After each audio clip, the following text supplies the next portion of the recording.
La llamada de la selva. La vuelta al atavismo. Buck no leía los periódicos, de lo contrario habría sabido que una amenaza se cernía no solo sobre él, sino sobre cualquier otro perro de la costa, entre Puget Sound y San Diego, con fuerte musculatura y largo y abrigado pelaje.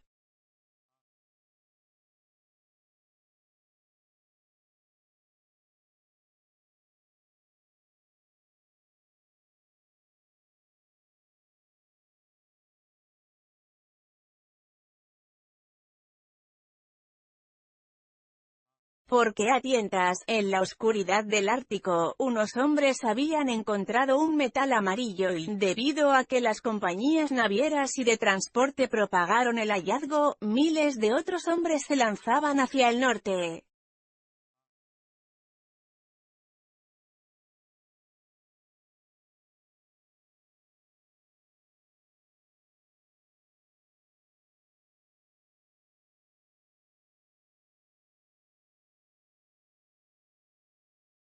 Estos hombres necesitaban perros, y los querían recios, con una fuerte musculatura que los hiciera resistentes al trabajo duro y un pelo abundante que los protegiera del frío.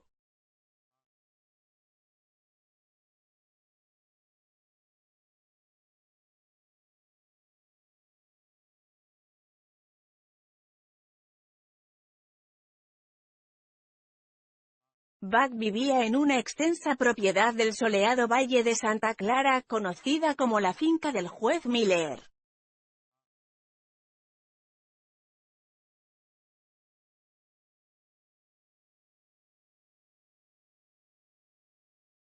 La casa estaba apartada de la carretera, semioculta entre los árboles a través de los cuales se podía vislumbrar la ancha y fresca galería que la rodeaba por los cuatro costados.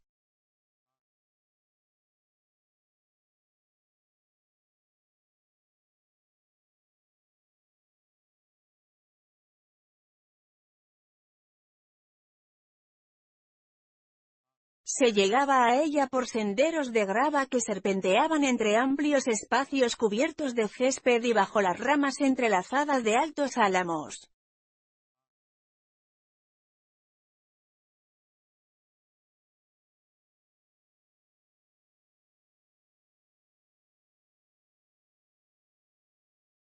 En la parte trasera las cosas adquirían proporciones todavía más vastas que en la delantera. Había espaciosas caballerizas atendidas por una docena de cuidadores y mozos de cuadra, hileras de casitas con su enredadera para el personal, una larga y ordenada fila de letrinas, extensas pérgolas emparradas, verdes prados, huertos y bancales de fresas y frambuesas.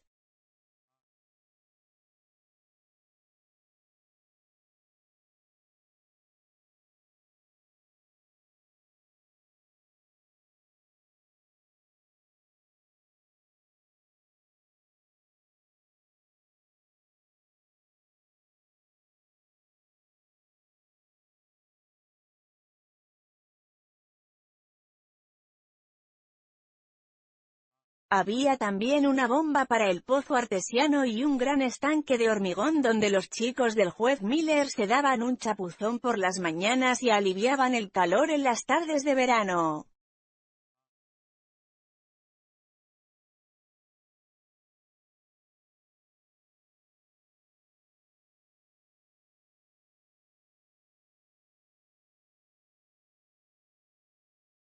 Sobre aquellos amplios dominios reinaba Buck.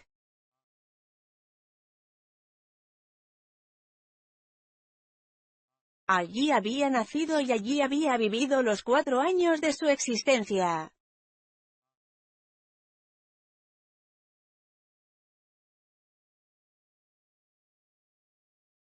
Es verdad que había otros perros, pero no contaban.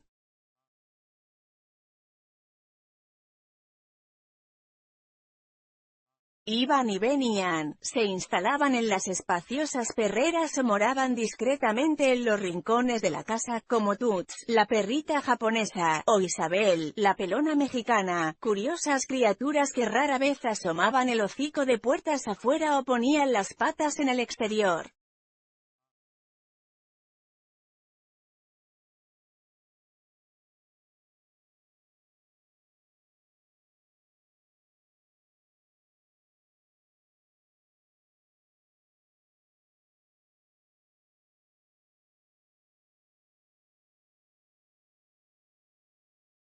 Una veintena al menos de Fox Terriers ladraba ominosas promesas a Toots e Isabel, que los miraban por las ventanas, protegidas por una legión de criadas armadas de escobas y fregonas.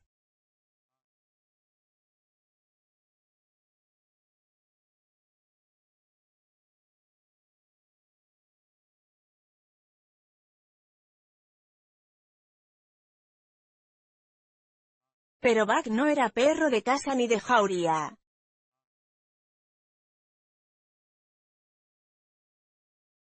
Suya era la totalidad de aquel ámbito.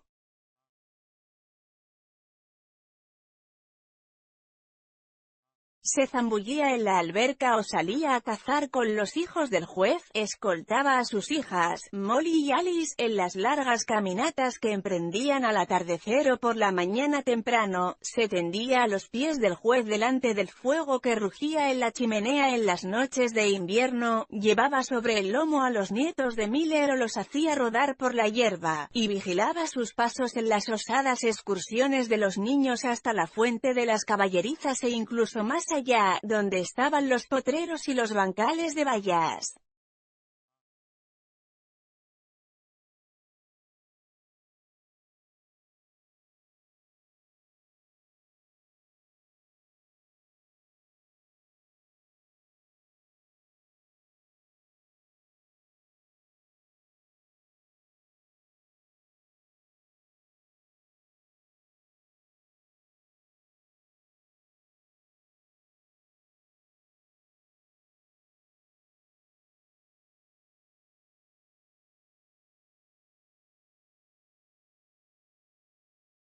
Pasaba altivamente por entre los Fox Terriers, y a Toots e Isabel no les hacía el menor caso, pues era el rey, un monarca que regía sobre todo ser viviente que reptase, anduviera o voleis en la finca del juez Miller, humanos incluidos.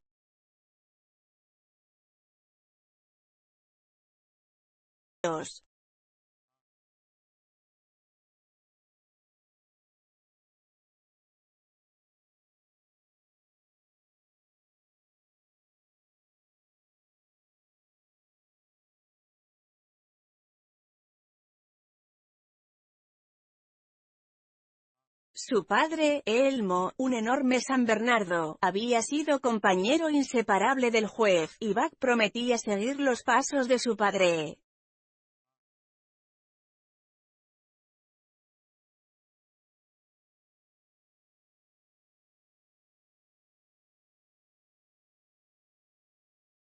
No era tan grande, pesaba solo 60 kilos porque su madre, Seb, había sido una perra pastora escocesa.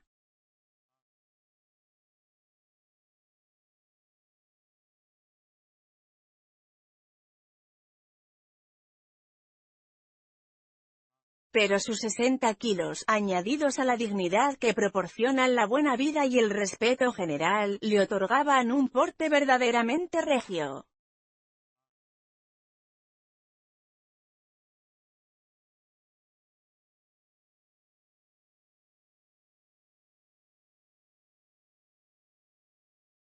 En sus 4 años había vivido la regalada existencia de un aristócrata, era orgulloso y hasta egotista, como llegan a serlo a veces los señores rurales debido a su aislamiento.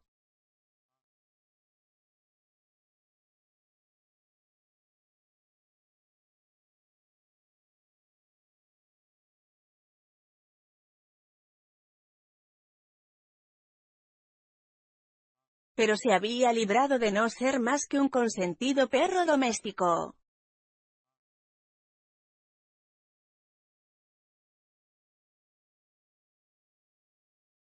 La caza y otros entretenimientos parecidos al aire libre habían impedido que engordase y le habían fortalecido los músculos, y para él, como para todas las razas adictas a la ducha fría, la afición al agua había sido un tónico y una forma de mantener la salud.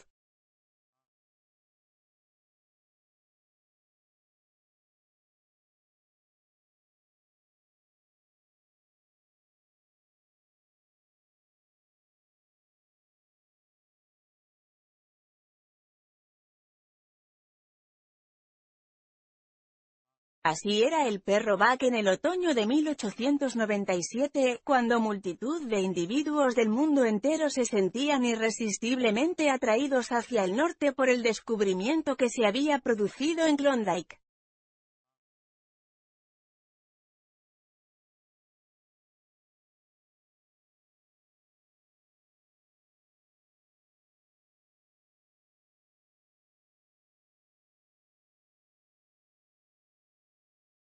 Pero Buck no leía los periódicos ni sabía que Manuel, uno de los ayudantes del jardinero, fuera un sujeto indeseable.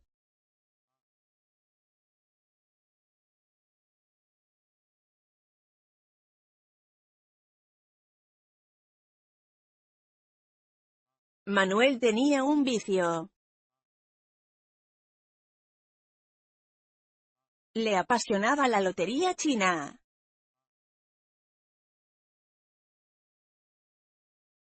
Y además jugaba confiando en un método, lo que lo llevó a la ruina inevitable. Porque el jugar según un método requiere dinero, y el salario de un ayudante de jardinero escasamente cubre las necesidades de una esposa y una numerosa prole.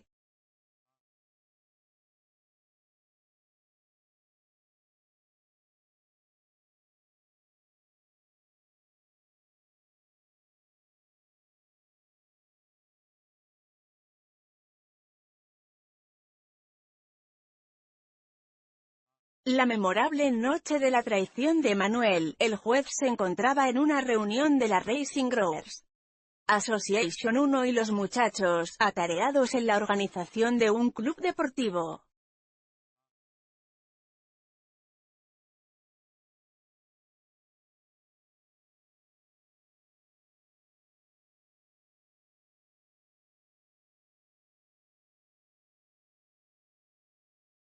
Nadie vio salir a Manuel con Buck y atravesar el huerto, y el animal supuso que era simplemente un paseo.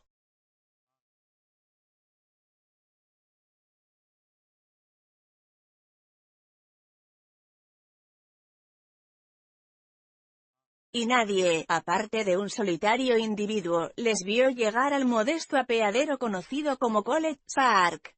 Aquel sujeto habló con Manuel y hubo entre los dos un intercambio de monedas.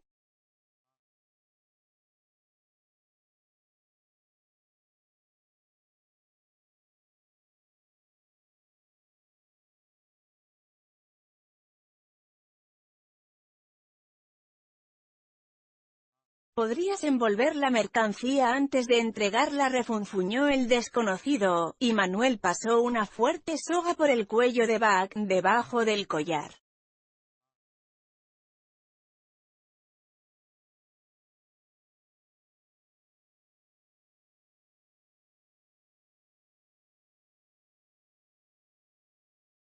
Si la retuerces lo dejarás sin aliento, dijo Manuel, y el desconocido afirmó con un gruñido.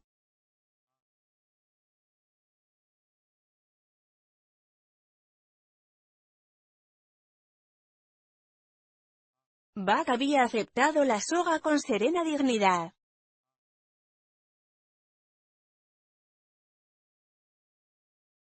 Era un acto insólito, pero él había aprendido a confiar en los hombres que conocía y a reconocerles una sabiduría superior a la suya.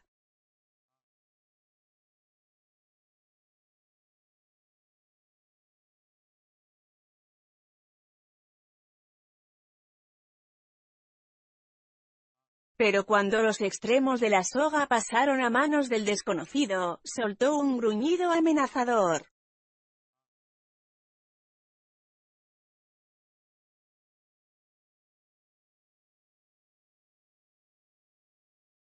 No había hecho más que dejar entrever su disgusto, convencido en su orgullo que una mera insinuación equivalía a una orden.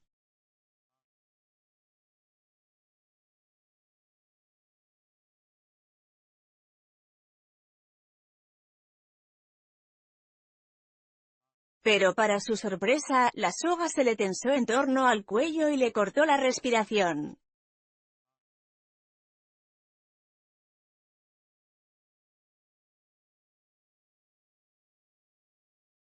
Furioso, saltó hacia el hombre, quien lo interceptó a medio camino, lo aferró del cogote y con un hábil movimiento, lo arrojó al suelo.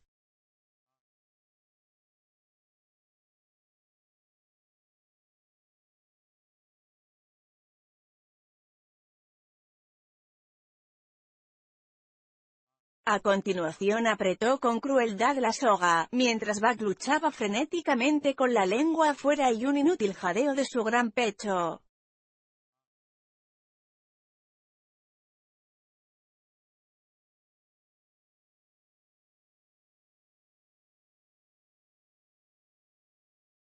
Jamás en la vida lo habían tratado con tanta crueldad, y nunca había experimentado un furor semejante.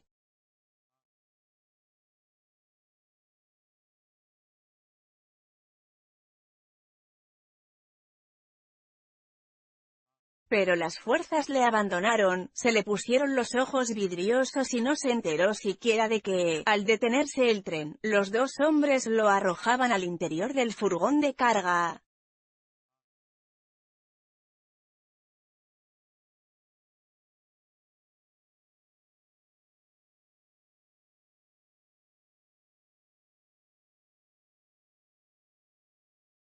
Al volver en sí tuvo la vaga conciencia de que le dolía la lengua y de que estaba viajando en un vehículo que traqueteaba. El agudo y estridente silbato de la locomotora al acercarse a un cruce le reveló dónde estaba.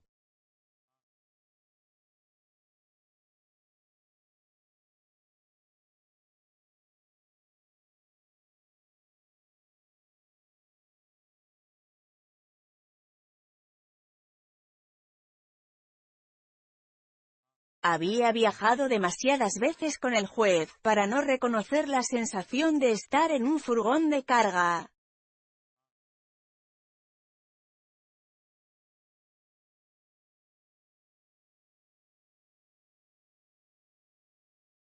Abrió los ojos, y en ellos se reflejó la incontenible indignación de un monarca secuestrado.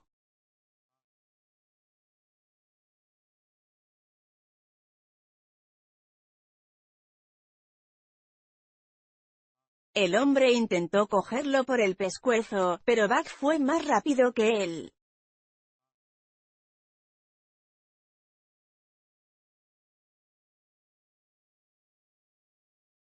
Sus mandíbulas se cerraron sobre la mano y él no las aflojó hasta que una vez más perdió el sentido.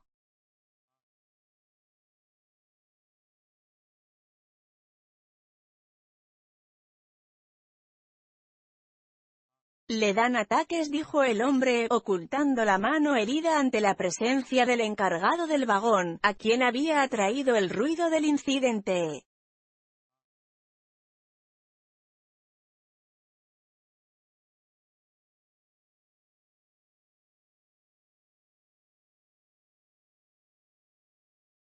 Lo llevó a San Francisco. El amo lo manda a un veterinario que cree que podrá curarlo.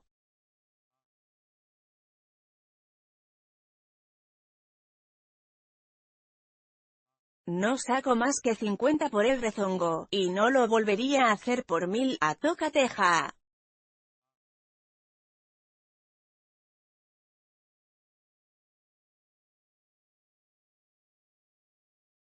Llevaba la mano envuelta en un pañuelo ensangrentado y tenía la pernera derecha del pantalón rasgada de la rodilla al tobillo.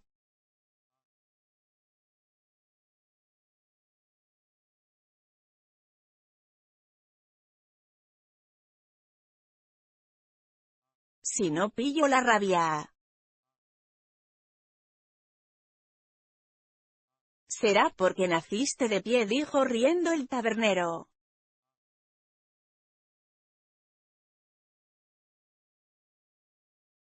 Aturdido, sufriendo un dolor intolerable en la garganta y en la lengua, medio asfixiado, Buck intentó hacer frente a sus torturadores.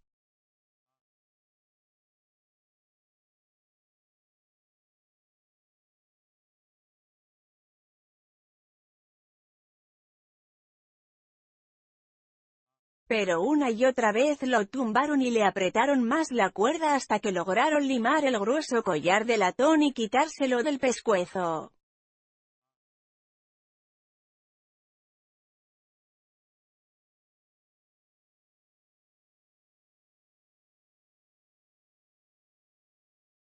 Entonces retiraron la soga y con violencia lo metieron en un cajón grande semejante a una jaula.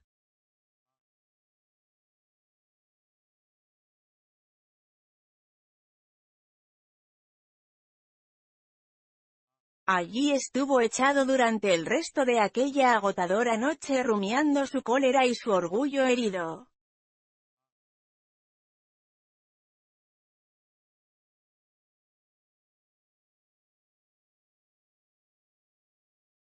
No podía entender qué significaba todo aquello.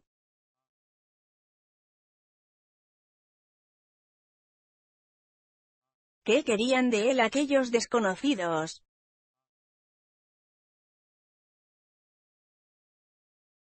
¿Por qué lo tenían encerrado en aquella estrecha jaula?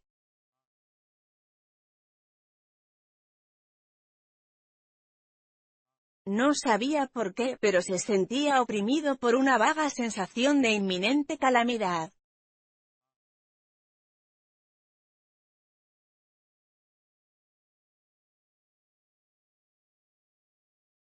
Varias veces durante la noche, al oír el ruido de la puerta del cobertizo al abrirse, se puso de pie de un salto esperando ver al juez, o al menos a los muchachos.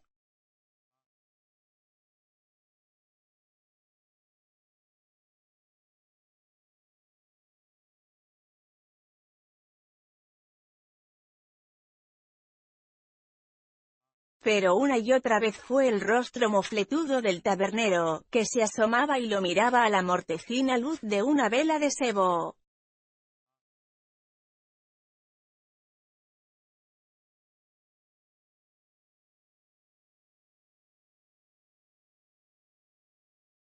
Y cada vez el alegre ladrido que brotaba de la garganta de Buck se trocaba en un gruñido salvaje.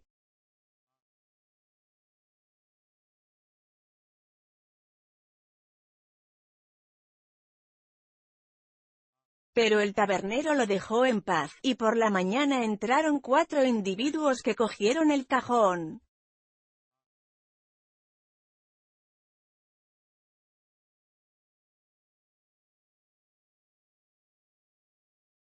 Más torturadores, pensó Buck, porque tenían un aspecto andrajoso y desaseado, y se puso a ladrarles con furia a través de los barrotes.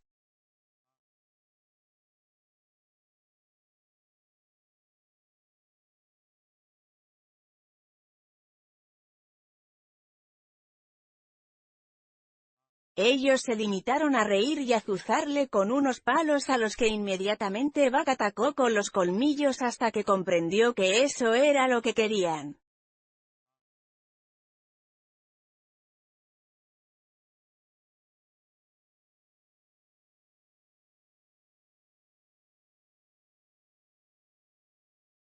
Entonces se tumbó hoscamente en el suelo y dejó que cargaran el cajón a una vagoneta. Después, él y la jaula en la que estaba prisionero iniciaron un tránsito de mano en mano.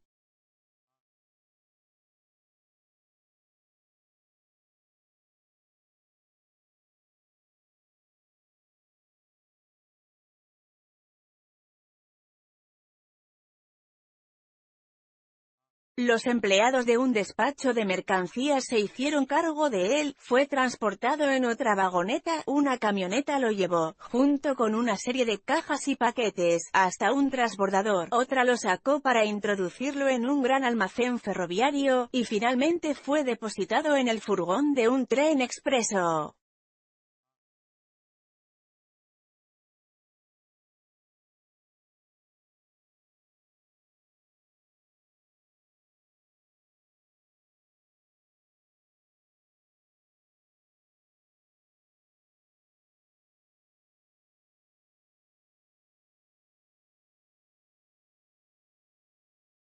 El furgón fue arrastrado a lo largo de 2 días con sus noches a la cola de ruidosas locomotoras, y durante 2 días y 2 noches estuvo Buck sin comer ni beber.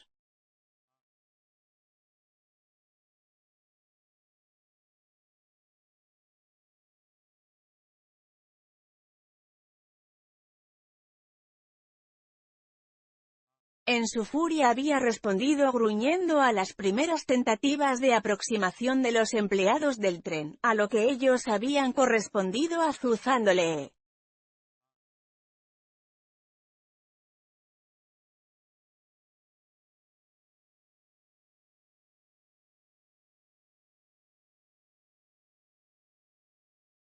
Cuando Buck, temblando y echando espuma por la boca, se lanzaba contra las tablas, ellos se reían y se burlaban de él.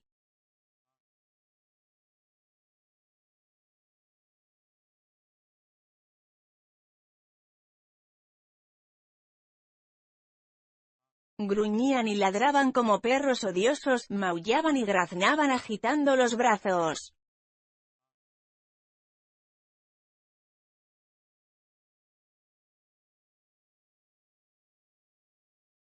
Aquello era muy ridículo, lo sabía, pero cuanto más ridículo, más afrentaba a su dignidad, y su furor aumentaba.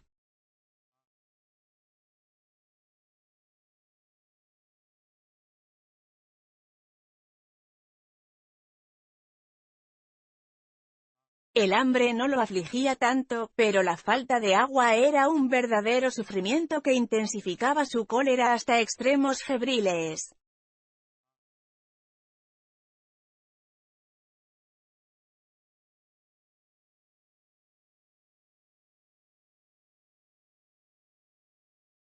Y en efecto, siendo como era nervioso por naturaleza y extremadamente sensible, el maltrato le había provocado fiebre, incrementada por la irritación de la garganta y la lengua reseca e hinchada.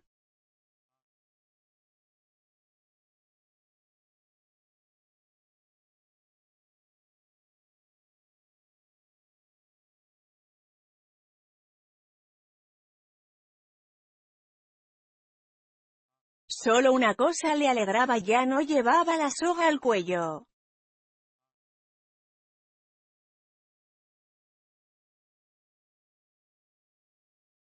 Eso les había dado una injusta ventaja, pero ahora que no la llevaba ya les enseñaría, jamás volverían a colocarle otra soga en el cuello.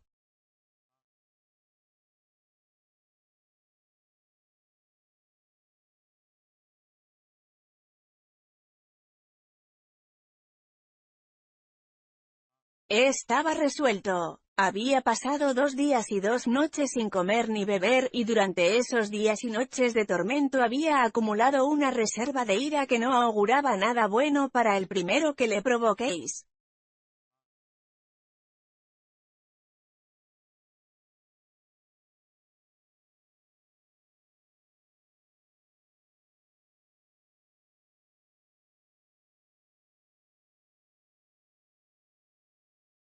Sus ojos se inyectaron en sangre y se convirtió en un demonio furioso.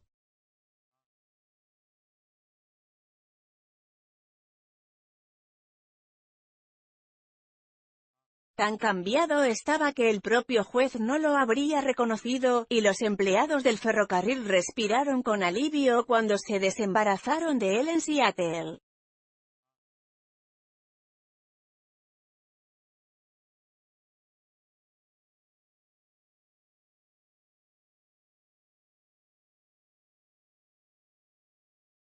4 hombres transportaron con cautela el cajón en un carromato hasta el interior de un pequeño patio trasero rodeado por un muro.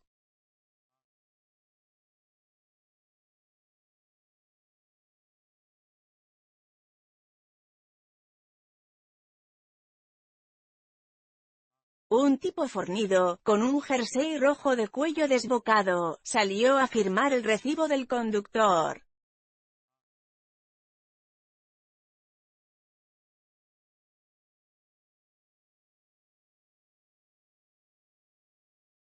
Aquel hombre, presintió Buck, era el siguiente torturador, y se lanzó salvajemente contra las tablas.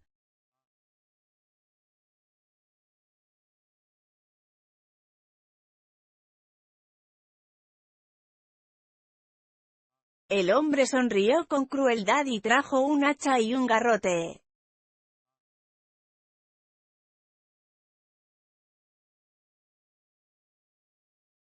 «No irá a soltarlo ahora, ¿verdad?», preguntó el conductor.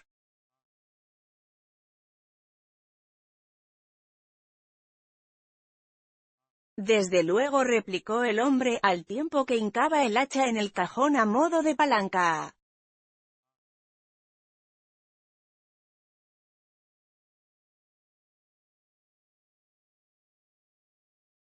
Se produjo la inmediata espantada de los 4 hombres que lo habían traído, que, encaramados al muro, se aprestaron a presenciar el espectáculo.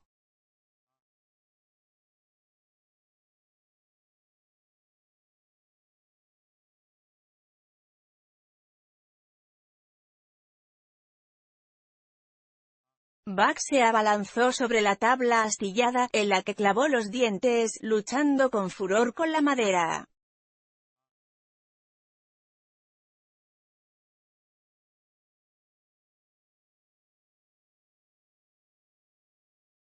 Dondequiera que el hacha caía por fuera, allí estaba él por dentro, rugiendo, tan violentamente ansioso él por salir como lo estaba el hombre del jersey rojo para sacarle de allí con fría deliberación.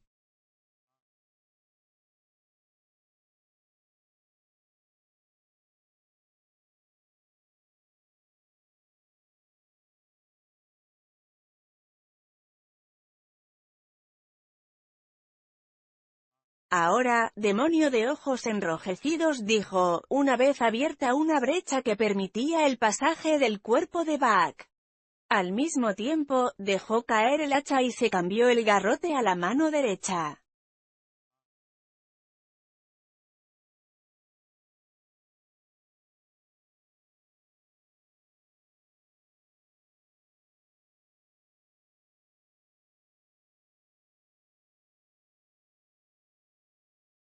Y Buck era verdaderamente un demonio que lanzaba fuego por los ojos en el momento de disponerse a saltar, con los pelos erizados, la boca envuelta en espuma y un brillo enloquecido en los ojos inyectados en sangre.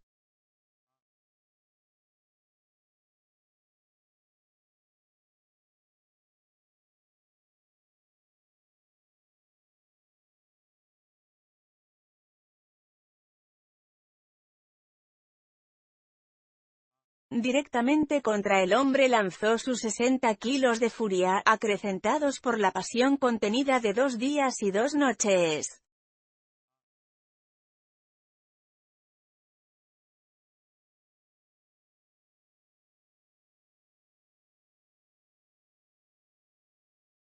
Pero ya lanzado, en el momento mismo en que sus quijadas estaban por cerrarse sobre la presa, recibió un impacto que detuvo su cuerpo y le hizo juntar los dientes con un doloroso golpe seco. Tras una voltereta en el aire, se dio con el lomo y el costado contra el suelo.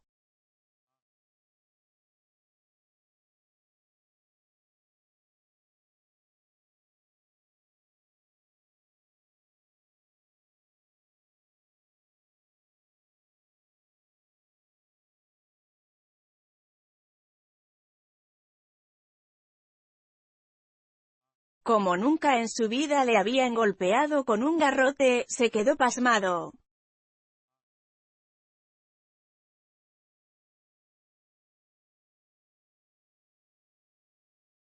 Soltando un gruñido que tenía más de queja que de ladrido, se puso en pie y volvió a arremeter.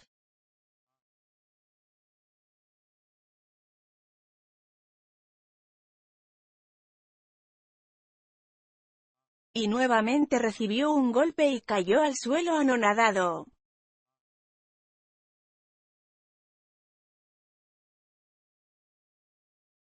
Esta vez comprendió que había sido el garrote, pero su exaltación no admitía la cautela.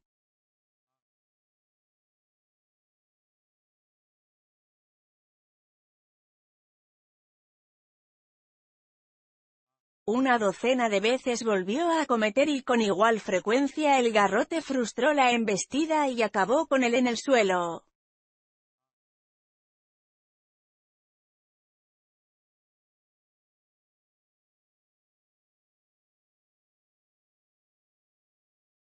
Después de un golpe especialmente feroz, sus patas vacilaron y quedó demasiado aturdido para atacar.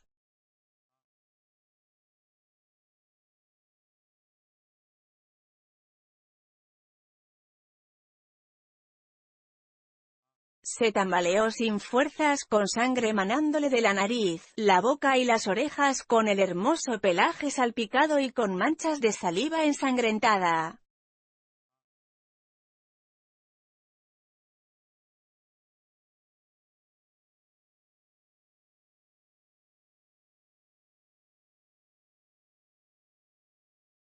Entonces el hombre avanzó y deliberadamente le asestó un espantoso golpe en el hocico.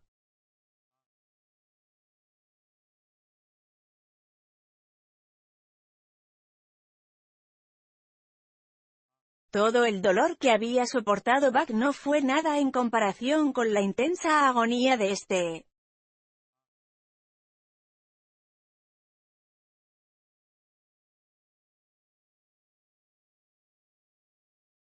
Con un rugido de ferocidad casi leonina, volvió a lanzarse contra el hombre.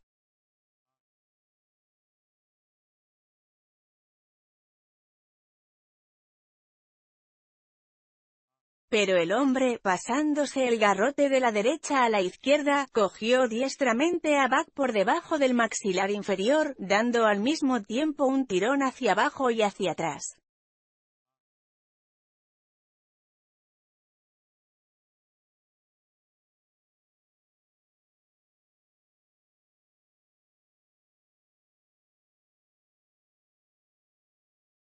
Buck describió un círculo completo en el aire, para después golpear el suelo con la cabeza y el pecho. Atacó por última vez. El hombre descargó entonces el golpe que le había reservando durante toda la lucha y Buck se derrumbó y cayó al suelo sin sentido.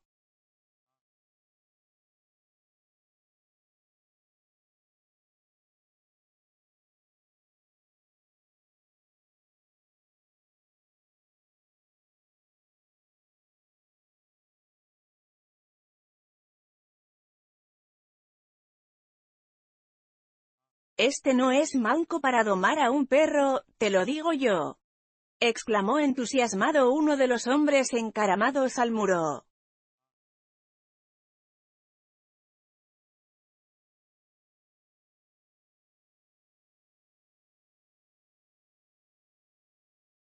Buck recobró el sentido, pero no las fuerzas.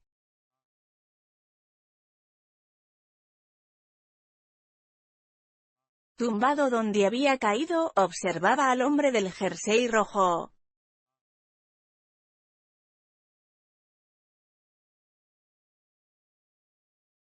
Responde al nombre de Buck, citó el hombre hablando consigo mismo en alusión a la carta del tabernero que le había anunciado el envío del cajón y su contenido.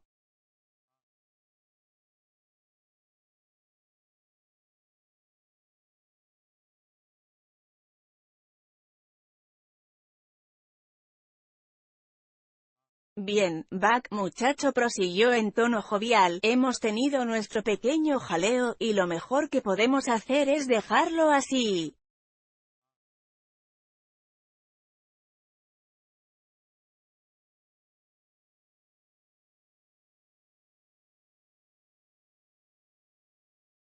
Tú te has enterado de cuál es tu sitio y yo me sé el mío.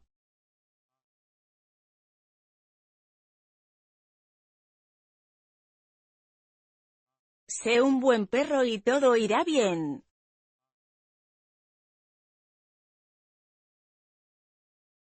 Pórtate mal y te arrancaré las tripas.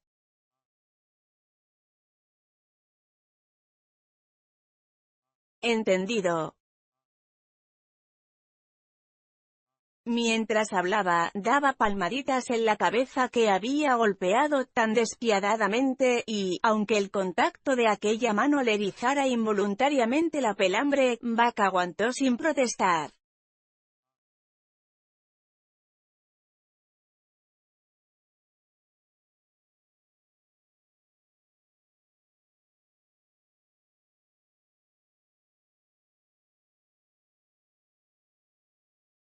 Bebió ávidamente el agua que el hombre le trajo y más tarde engulló de su mano una generosa ración de carne cruda que él le suministró de trozo en trozo.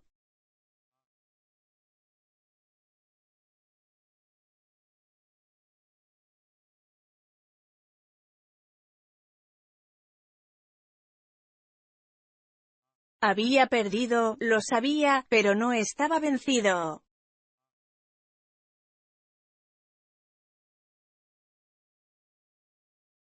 Comprendió, de una vez para siempre, que contra un hombre con un garrote carecía de toda posibilidad.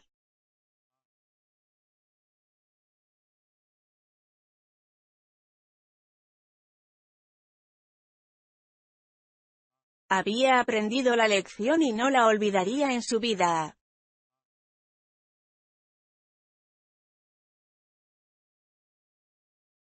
En el transcurso de los días llegaron otros perros, en cajones o sujetos con una soga, unos dócilmente y otros rugiendo con furia como había hecho él, y a todos ellos los vio someterse al dominio del hombre del jersey rojo.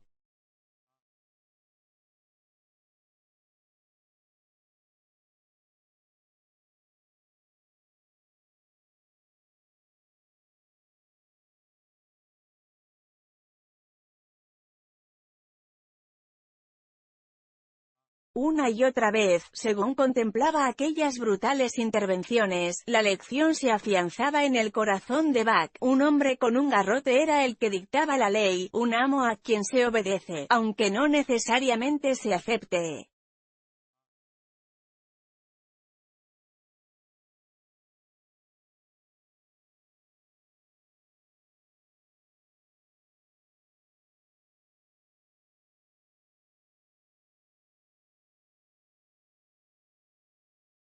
De esto último nunca hubo que acusar a Buck, por más que viera efectivamente a perros apaleados hacerle fiestas al hombre, meneando la cola y lamiéndole la mano.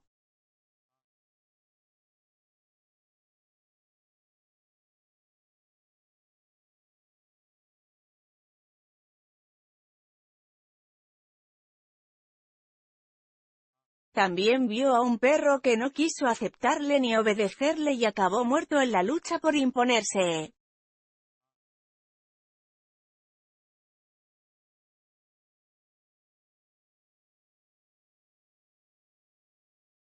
De vez en cuando llegaban hombres, forasteros que hablaban con adulación y en diversos tonos al hombre del jersey rojo.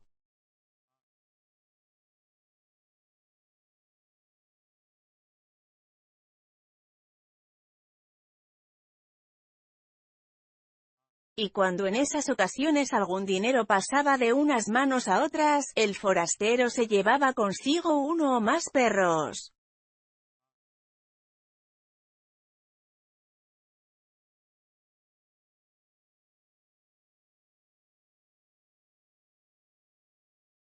Buck se preguntaba a dónde irían, porque nunca regresaban, pero el miedo al futuro lo atenazaba, y cada vez se alegraba por no haber sido elegido.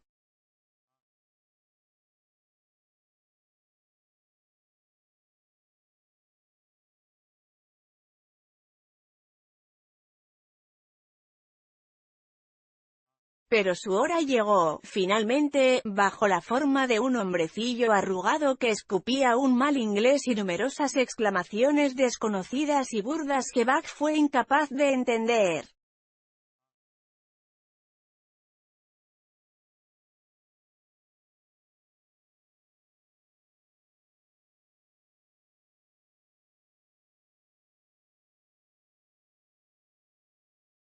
«Sacreram», exclamó el hombrecillo al posar la mirada en Buck.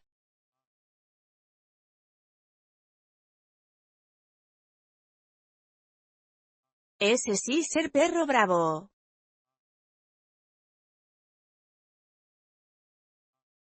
¿Cuánto? 300, y es un regalo, fue la inmediata respuesta del hombre del jersey rojo.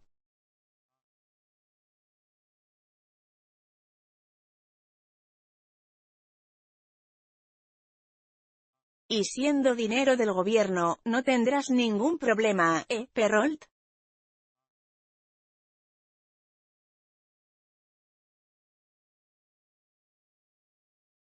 Perrault sonrió.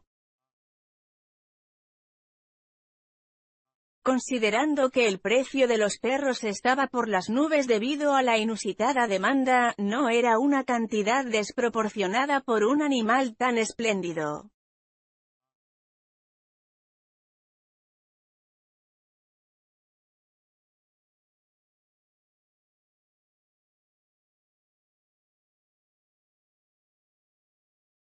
El gobierno canadiense no saldría perdiendo, ni su correspondencia viajaría más despacio.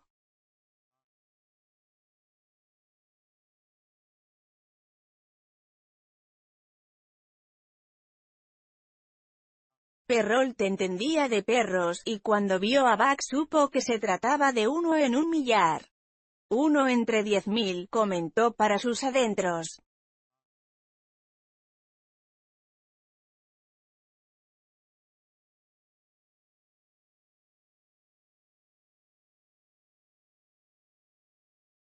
Buck vio el dinero que cambiaba de manos y no se sorprendió cuando el hombrecillo arrugado se los llevó, a él y a Curly, una afable terranova.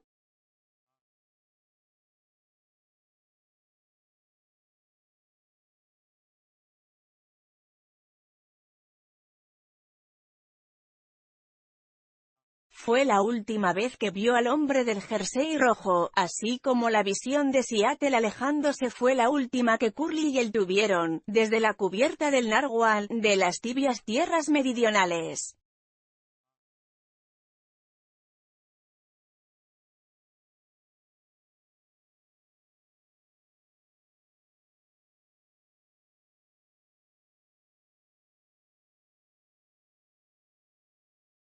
Perrault llevó a Curly y a Buck a las bodegas y los dejó a cargo de un gigante de cara morena llamado François.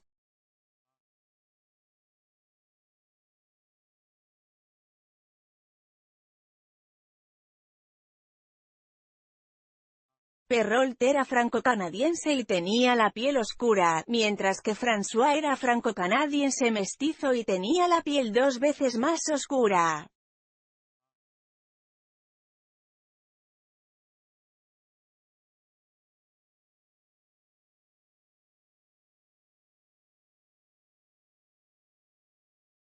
Para Buck eran hombres de una clase nueva, de los que estaba destinado a ver muchos más, y aunque no les cobró afecto, llegó honestamente a respetarlos.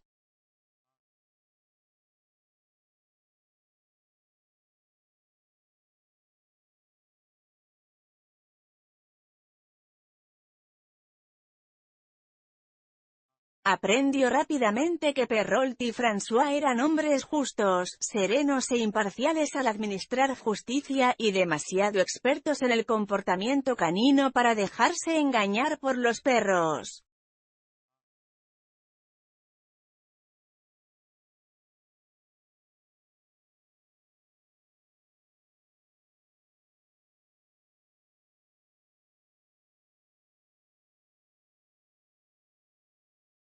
En las bodegas del Narwhal, Buck y Curly encontraron a otros 2 perros.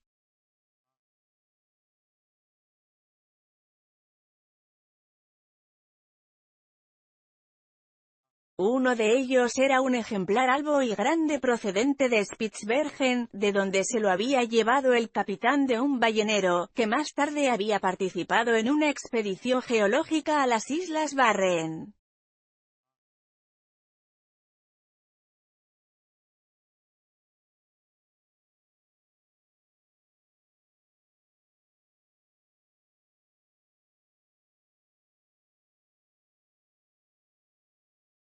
Era cordial aunque traicionero, ya que sonreía a la cara mientras discurría alguna trastada, como por ejemplo cuando le robó a Buck una parte de su primera comida.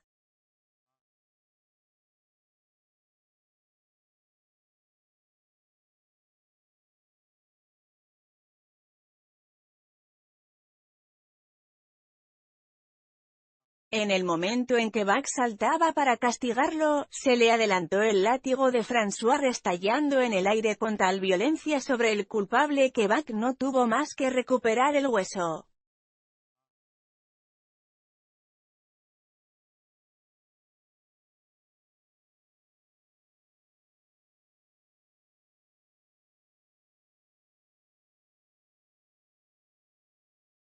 Fue un acto de equidad por parte de François, pensó Buck, y empezó a sentir aprecio por el mestizo.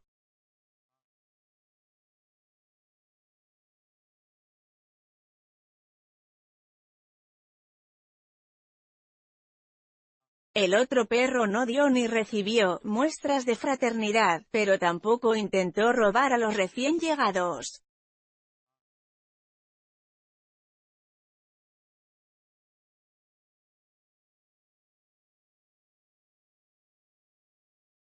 Era un animal malhumorado y taciturno, y le mostró a las claras a Curly que lo único que deseaba era que le dejasen en paz, y además, que si no era así habría jaleo.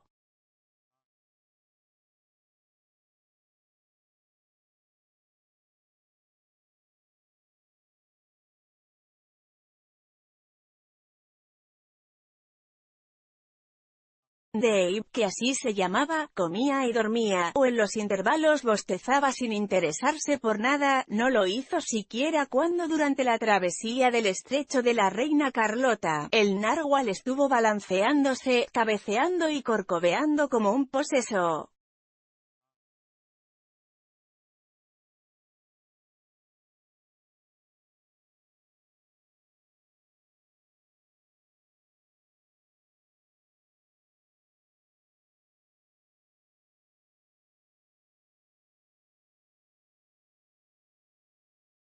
Cuando Buck y Curly se pusieron nerviosos, medio locos de miedo, Dave alzó la cabeza con fastidio, les dedicó una mirada indiferente, bostezó y se puso de nuevo a dormir.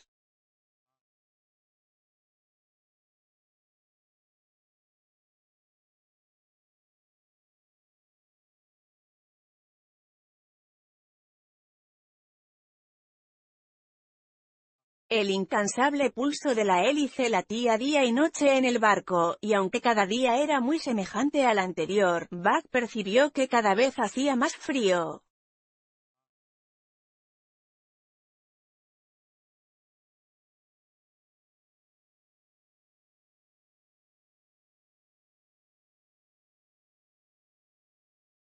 Por fin, una mañana la hélice se detuvo y una atmósfera de excitación se extendió por el barco.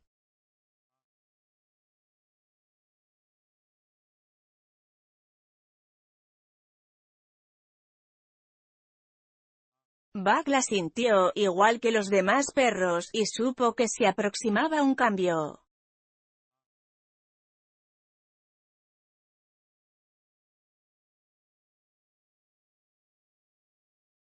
François les colocó collares y correas y los condujo a cubierta.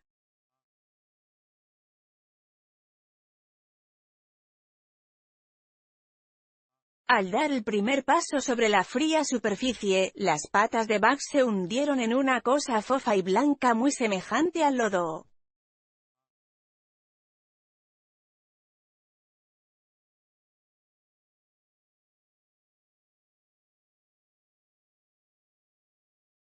Resopló y dio un salto atrás.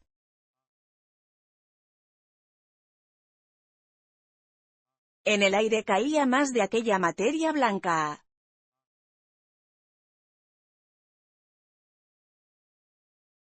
Se sacudió, pero le siguió cayendo encima.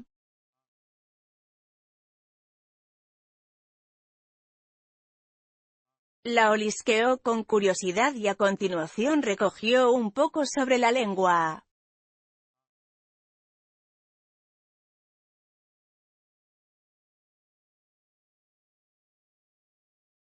Quemaba como el fuego y un instante después había desaparecido.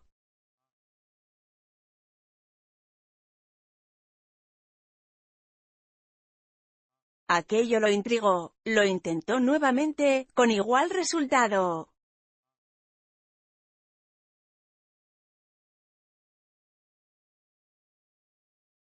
Los espectadores reían a carcajadas y Bugs se sintió avergonzado sin saber por qué era la primera vez que veía nieve.